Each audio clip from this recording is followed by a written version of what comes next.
You've got questions, we've got answers. Welcome to the Therapist Question Box, where trauma-trained therapists tackle real questions from real people. I'm your host, Lindsay Schiss, bringing you grounded insights you can actually use, brought to you by Therapy Utah.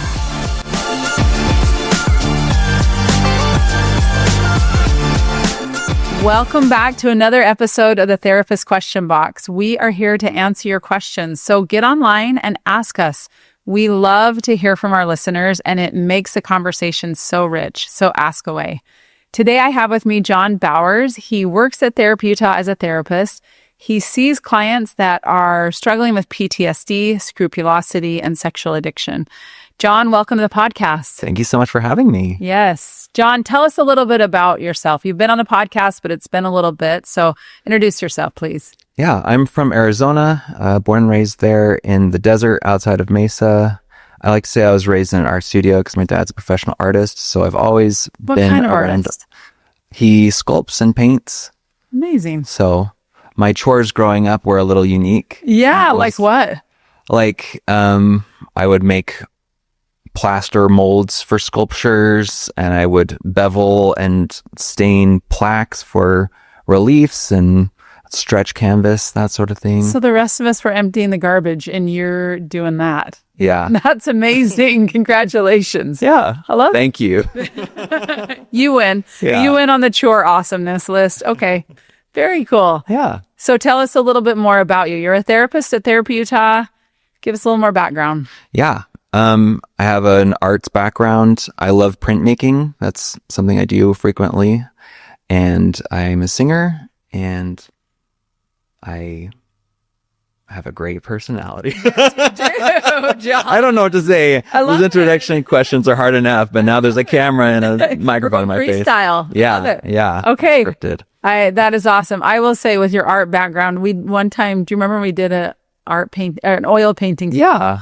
And yeah, John's painting blew all the rest of ours out of the water. So I will agree with you when you say you have an art background. You're pretty amazing. So, Yeah. Well, thanks for being here and thanks for introducing yourself. This question is really interesting, and it sounds like someone who maybe has done some work around nervous system regulation. So here is the question. How do I support my nervous system when it feels like the world is on fire? I thought this was really interesting because this is who knows who this is from again, but just we live in a fast-paced world. Right. We live where our nervous systems are probably overstimulated a lot of the time. Mm-hmm. So as this listener is saying, the world is on fire, right? I'm curious your thoughts when you hear that.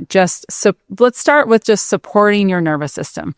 What are ways that, let's first of all talk about the nervous system. Let's start with that. How would you describe the nervous system? The nervous system is a great gift that our bodies give to us to help us to survive and to adapt and to meet our daily needs. It's incredible and intricate, and there are kind of subcategories of our nervous system, and these different parts of our nervous system play different roles. One will help us to fight or hide. Another will help us to rest and digest and repair.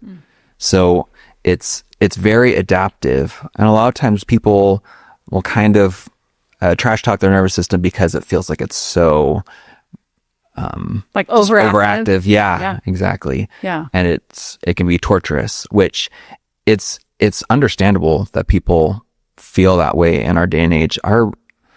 Our minds are blasted with stimulation all the time. I don't think that our minds are really fit to handle this. Like, our brains did not evolve as quickly as technology did. And we're just blasted with music and media and catastrophic news from all over the world, and people's opinions and disasters and wars. And constantly. Yeah. Constantly. Whereas our ancestors is just their immediate day. Whatever was happening was what they knew about. and the tribe around them, right? Or they're people that they engage with, not people across the world, right? Yeah. So I agree with you. I think we live in a world that doesn't necessarily support nervous system regulation. Right. Gabor Mate, I don't know if you're familiar with him, but he talks a lot about that we're not wired for this bombardment of stimulation all the time. Right. And it's problematic. Yeah. And ironically, there are people and industries that take advantage of that and have designed our smartphones, our devices to be addictive. They help release a chemical in our brain called dopamine that gives us a sense of satisfaction or pleasure or attention. And so it's very intentional that we have a hard time putting away our screens that ironically are blasting us with this overstimulation. It's absolutely intentional. Yeah. Yeah.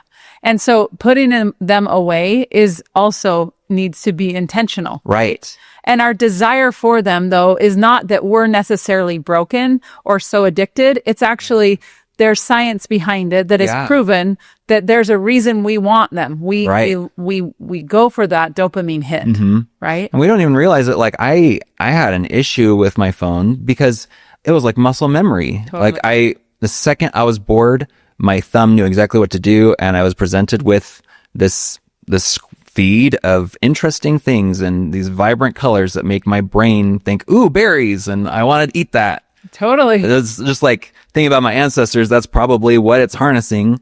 But I recently got a device that you physically have to be near it and tap your phone on it, and it will unlock certain apps for a little while. And it was kind of difficult at first, but then helping my nervous system recognize that I can handle being bored and I can just do the next thing I need to do instead of avoiding it and using my phone.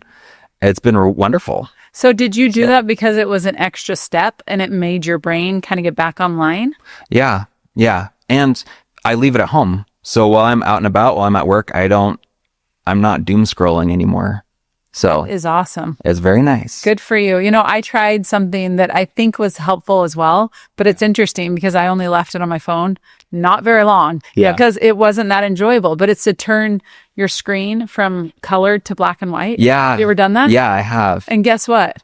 It's not that exciting to look at. Right. Yeah. Like you're like, this actually is not that fun. So I went right back to, okay. Yeah. I maybe kept it for a day and went, all right, I'm going back to color, right? Right. Maybe I need to get your device to help slow things down. So something to think about. Yeah, I think that's really important that we really go for our phones very quickly. And again, it's not necessarily that we're broken, we're addicted, even though again, there's dependency for sure. But they have actually proven that that the makers of these apps and these phones actually are very clear about what the human brain needs, and they program it into the devices. So that feels helpful that it's not necessarily, again, I'm not trying to shift blame, but I think it feels helpful that to understand why there is such a pull towards our devices. Yeah. So let's go back to the nervous system. What are common signs that their nervous system is dysregulated, meaning it's just an overdrive, something's going wrong? How do we know that? Great question, because you are supposed to be able to be stressed. Mm-hmm. You're supposed to be reactive in situations where you are in danger. Our brain is so wired for connection that sometimes it makes us feel like we're in danger in social situations when it's just we could be potentially embarrassed. So that'll creep in.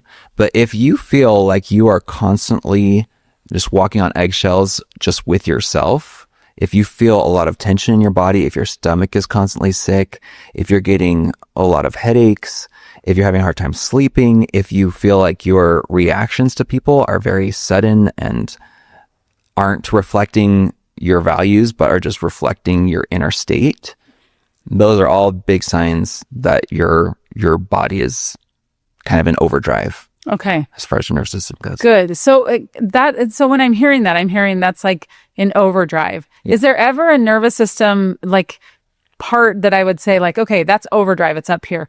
What about down below? Does our nervous system ever just kind of shut down and it's actually not mobilizing like we need it to? Right. Yeah. So we would term that as hypoarousal, but essentially it's when your nervous system gives up and says, well, whatever is going to happen is going to happen. and I have no power. So I'm just going to shut down. And if I'm getting chased by a bear, I guess I'm dinner tonight. So that looks more like I'm just detached from reality. I'm detached from the conversation.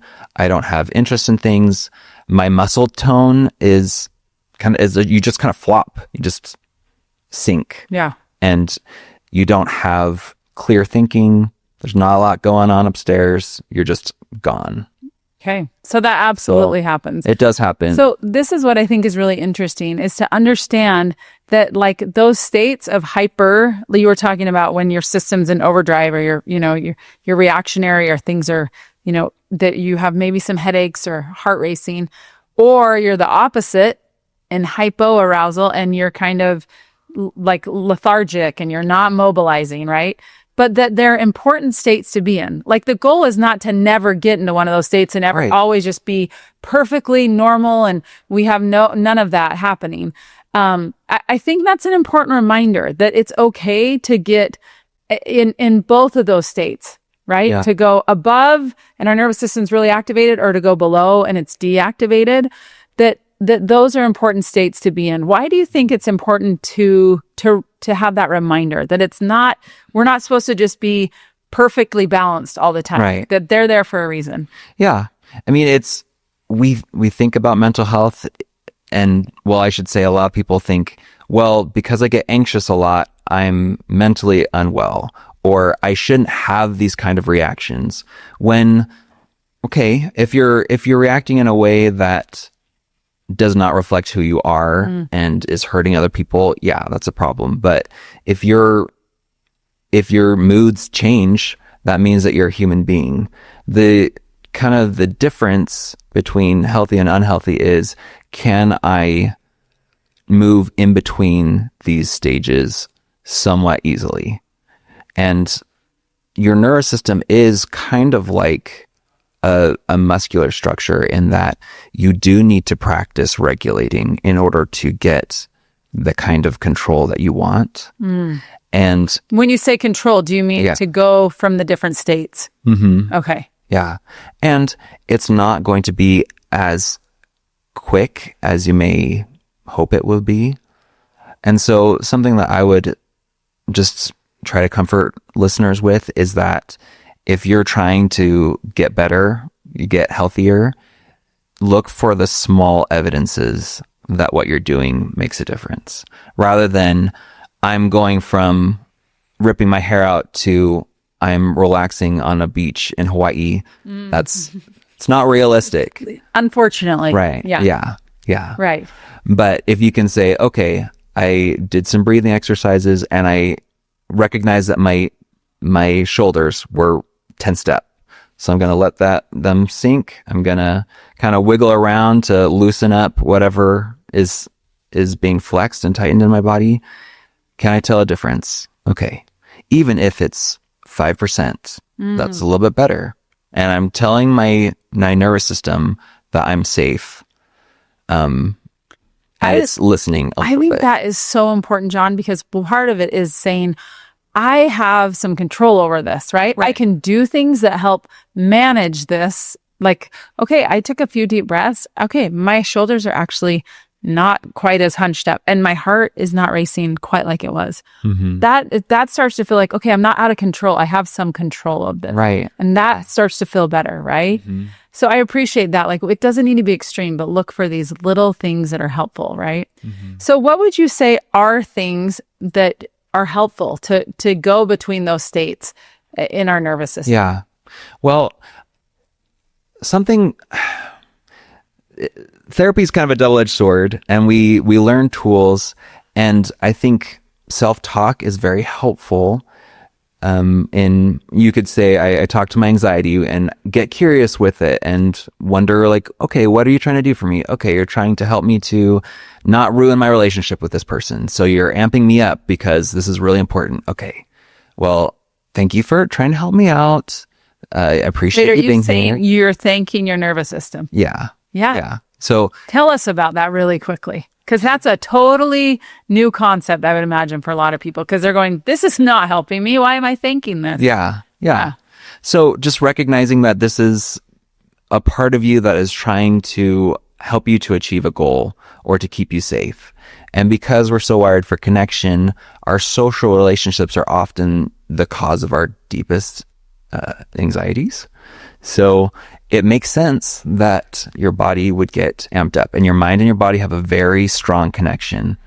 So some interventions that we have, sometimes they're mental, trying to control our physical symptoms of anxiety, and sometimes our bodies can help our brains, our minds to relax.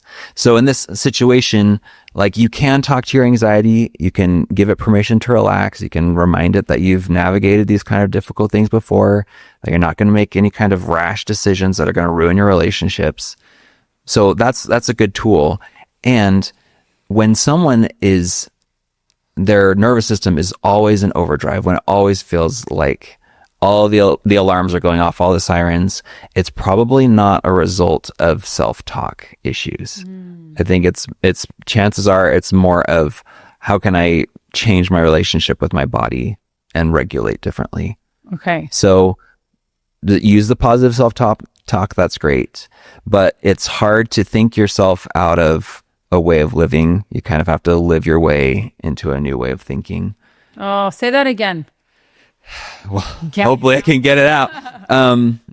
You can't think yourself. You can't think yourself out of a way of living. You have to live yourself out of a way of thinking. Oh, I think that's so good. I remember reading something similar to that you can't think your way out of a feeling problem. Yeah. Like, it is, there's a feeling there, and there's often a reason for it, right? Mm-hmm. And sometimes it's trauma, sometimes it's childhood wounding. There's so many things why our body responds the way it does, but it's meant to keep us safe, right? So it's mobilizing, it's shutting down. It's doing one or the other. And so it's trying to do a job for us to keep us safe. And I love that reminder of, you know what, instead of like, oh my gosh, my anxiety's back, here it comes again. Oh yeah. Mm-hmm. I just can't believe, or I'm feeling down and depressed, and oh my gosh, I don't have any motivation. Well, wait a minute.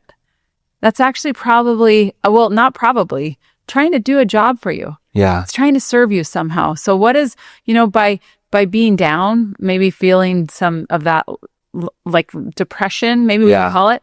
Well, is that because your body needs to rest? Yeah. It doesn't want to waste any more energy on this. Yeah.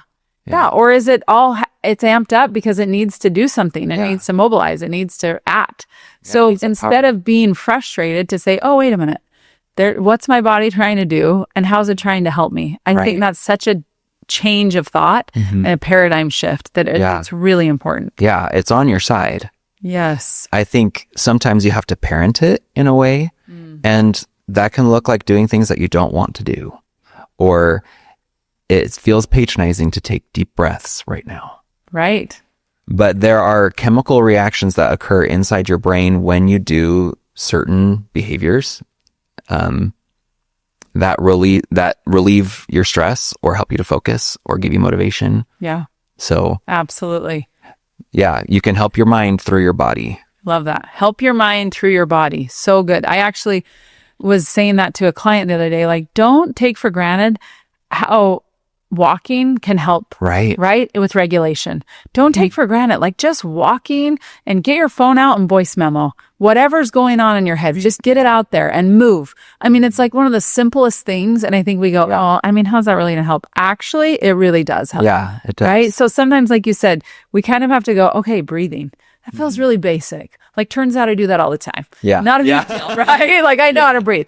But like, to recognize, wait, there's some regulating things that can happen when I really focus on slowing my exhale, right? And really getting cognizant about that. And it doesn't need to be any major undertaking, but just some little things. So in addition to walking and breathing, what other things would you say would like help with that nervous system regulation? Yeah, great question. So you have a huge nerve that goes from your brain to your heart and throughout your body called the vagus nerve. And this nerve helps regulate your heart rate and a ton of other functions that we could spend hours on. But when we work with this nerve, we can also calm down or activate our nervous system depending on what we need. So one of the reasons walking is helpful is because it gives and I won't dive too deep into it, but it stimulates one half of our body and then the other.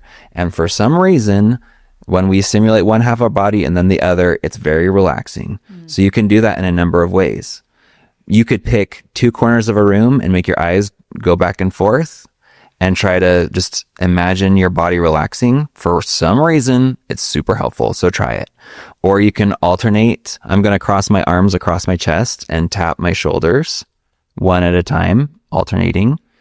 Butterfly taps. Yeah. So great ways of doing that. You can also regulate your body through temperature. So if you're feeling super panicky, you can hold an ice cube. It's not going to hurt you. It may feel like it hurts, but it's going to get your attention on something. And for some reason, activating your body through temperature is super helpful. I've had a lot of people say that it's helpful to put their face in ice water, and there's a lot of science behind it, but for some reason it releases a lot of endorphins, which are nature's pain and stress relievers.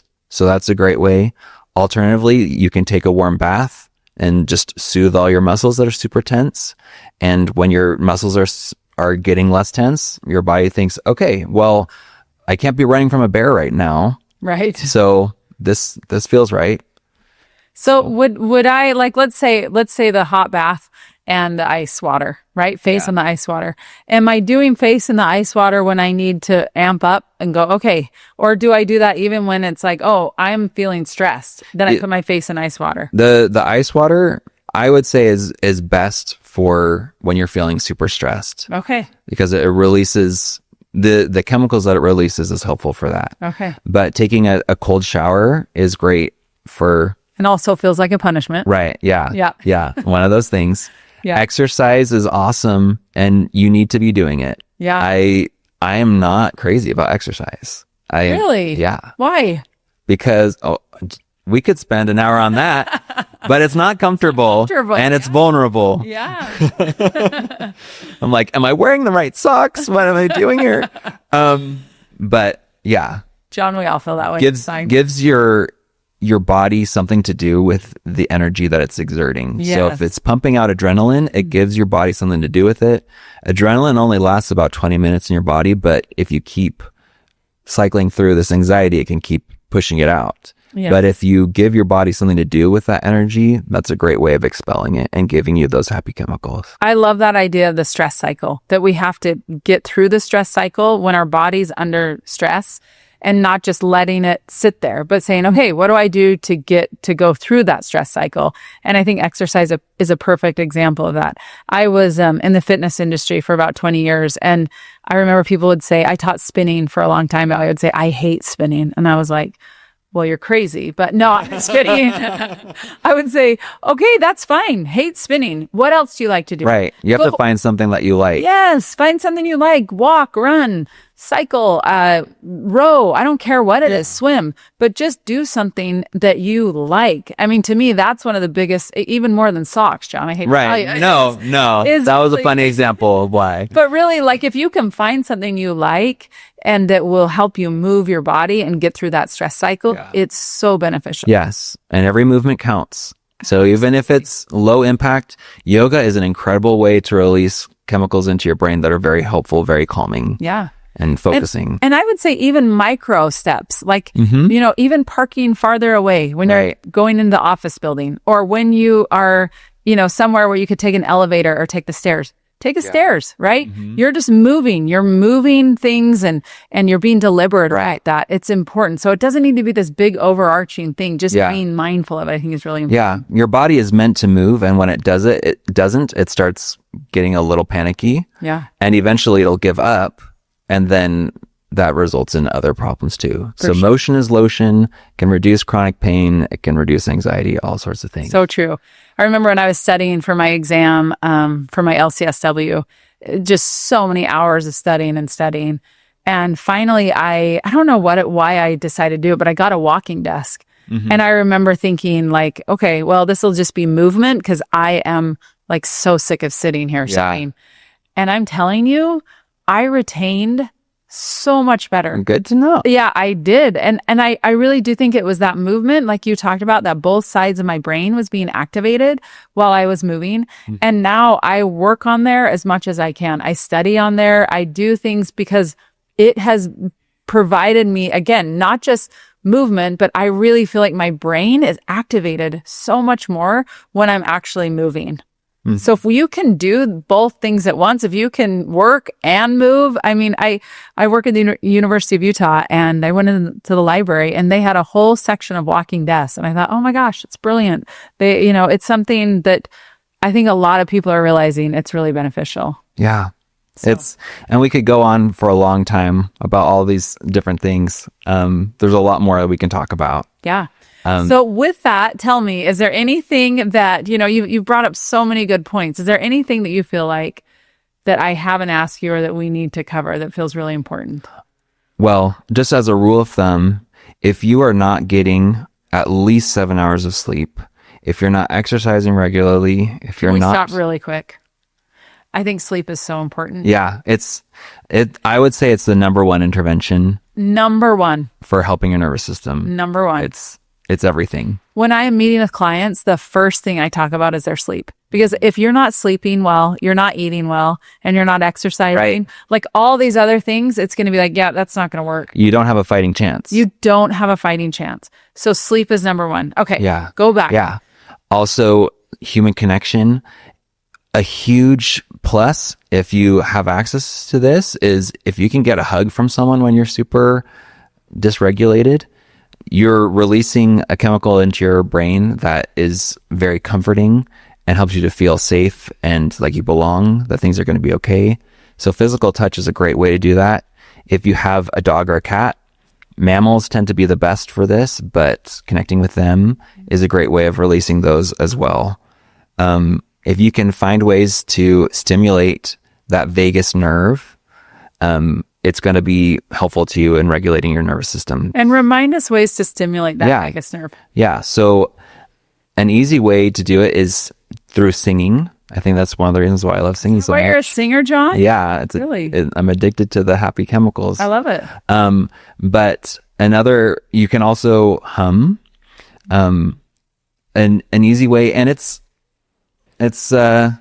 maybe not something that you do during a meeting, but if you can breathe deep and fill up your chest and your belly, you also have space in your back for air that people often don't harness.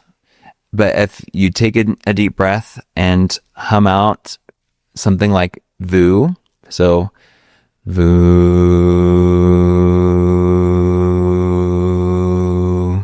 there's the resonance that happens within your throat is enough to activate that nerve.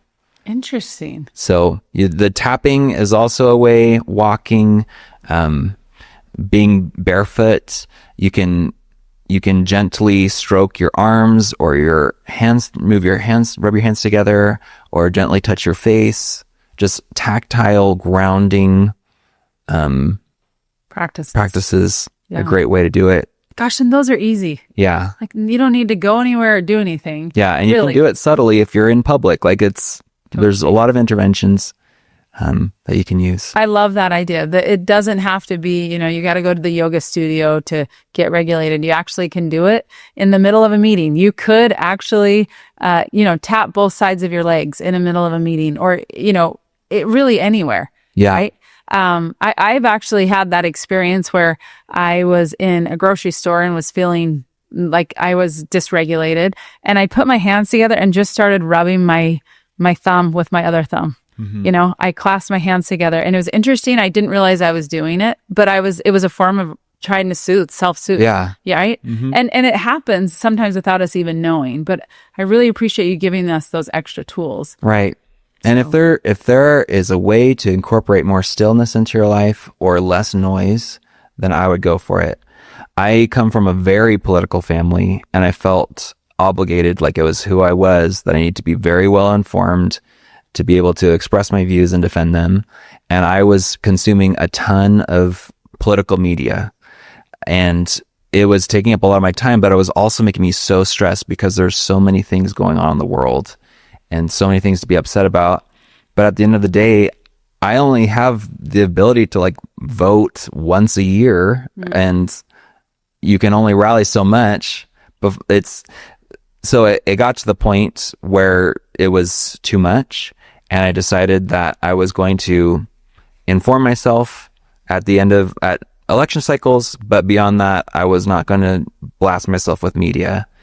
And that was a big sacrifice for me, but reducing the noise was so beneficial to me.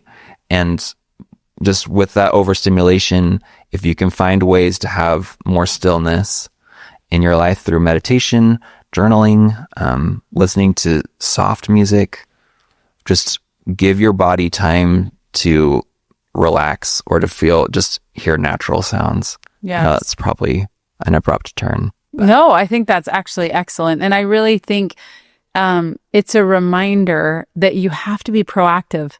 Right. Like our world is going to bombard you. Yeah. It is going to bombard you with overstimulation. You do. Amen. Protect your peace. And we have to find ways to do it, right? Whether it's the device you talked about, whether it's the breathing, whether it's the black and white screen on your phone, or consuming less political media. Like we've got to do things to protect our peace. And I always tell people, you're going to actually spend time either on the proactive side or the reactive side. Yeah. You're going to spend time either doing it proactively or cleaning it up on the other end because there's a problem. Yeah. So be proactive about it and say, okay, I'm too overstimulated. It's too much. I want to know about the political happenings, but it's too much for me right now. So I'm backing off, and this is what I can do. Yeah. Well, I really think it's a great reminder that, that you're not fragile, but you're attuned. And really, we have a world that is essentially out of tune. Yeah. And we're living in it. So we've got to find ways to live and thrive in that out of tune world.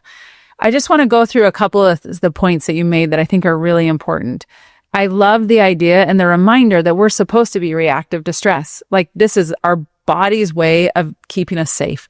So to remember that and to thank it for what it's doing for us. To recognize that these states of getting hyper aroused or like being kind of anxious or hypo or kind of being in a depressive state is normal. And that the goal is not to stay out of them, but just to move through them. I love that reminder.